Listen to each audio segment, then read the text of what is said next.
Hello, I'm Daniel, and welcome to the Emunah Project. We here at the Emunah Project are continuing in our series with respect to inspiration, education, information, guidance, advice.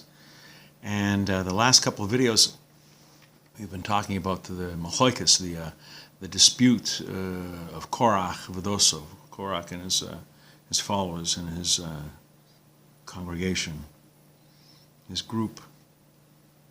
And one of the things that strikes me every time I read this passage in the book of Numbers in chapter 16 was how useless and unnecessary it was. I won't say stupid and foolish. I mean, it was so unnecessary and just so useless.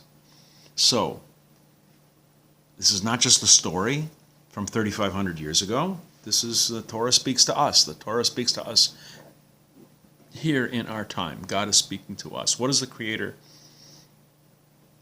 giving to us with respect to machlokes, with respect to dispute, confrontation?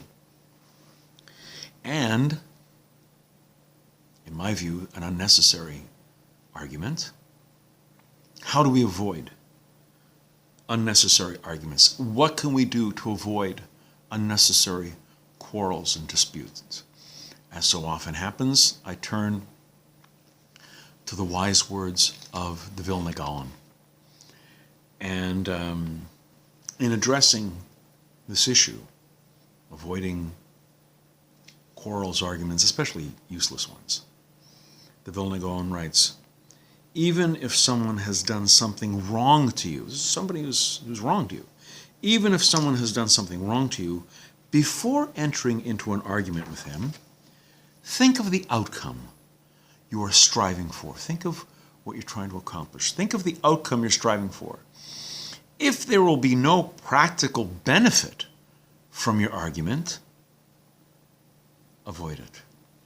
And it was Rabbi Zelig Pliskin commenting on the Vilna Gaon's words that says, arguing with someone just to vent, just to let out your feelings of frustration can cause many problems. Before you enter into an argument with another person, ask yourself, remember the Vilna Gaon's words, ask yourself, what outcome am I pursuing? What's going to come of this?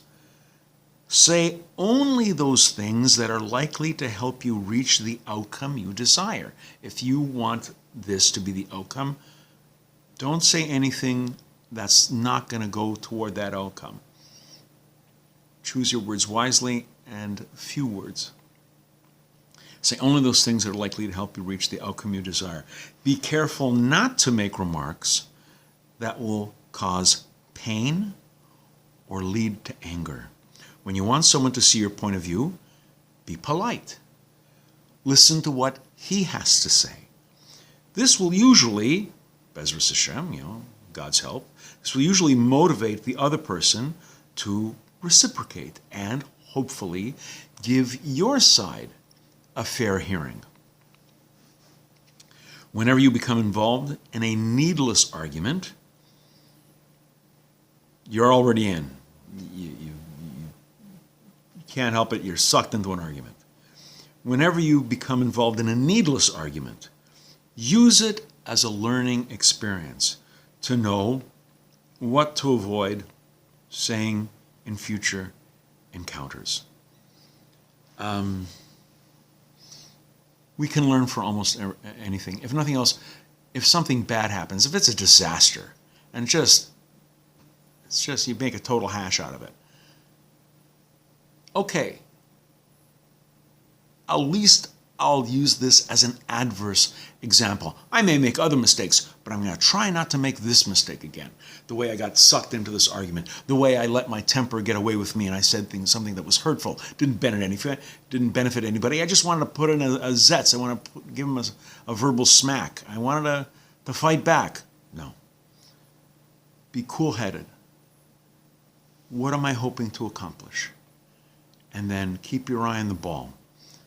Say things that are going to lead to that. Avoid any other extraneous comments Don't put in your personal editorials. And that is the way the Vilna Gaon, as expounded by Rabbi Zelig Pliskin, offers suggestion on how to avoid a useless argument. God forbid we ever do anything even remotely resembling the machlokes, the dispute that Korach started up with Moses. We're going to be doing more videos along these lines. Please come back, please watch, please learn. And until next time, on behalf of the Emunah Project, I'm Daniel, and thank you too much.